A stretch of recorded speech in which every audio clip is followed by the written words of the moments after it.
Fake money, fake foods. Now members of the public are being warned about fake police.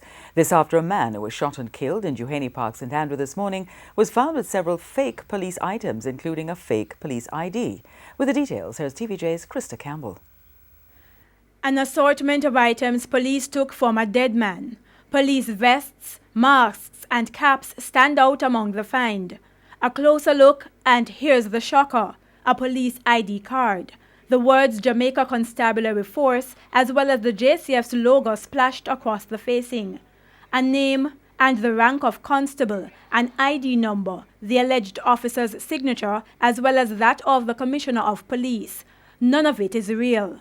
So say the police. Deputy Superintendent in charge of the Duhaney Park Station, Ethel Halliman-Watson, says the police found the items after responding to a call about gunshots on Browning Avenue, Duhaney Park, about 11:40 Thursday morning. Upon arrival, a male of dark complexion was seen lying on the roadside with what appears to be multiple gunshot wounds.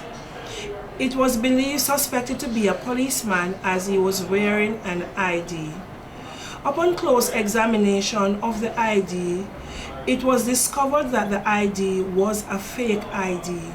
A car which was nearby was also searched. All these items were found, including another fake police ID. Also, a firearm that was believed to be used by the now deceased Kipling Dale. Is 39 years of age, of a South Manchester address.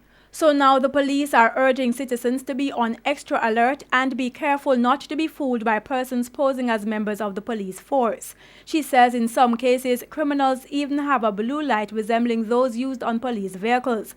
But what should members of the public look out for? The Jamaica Constabulary Force hat will have a crest on it. It will not just have the USA, it would have the Jamaica Constabulary Force crest on the hat. Krista Campbell, TVJ News.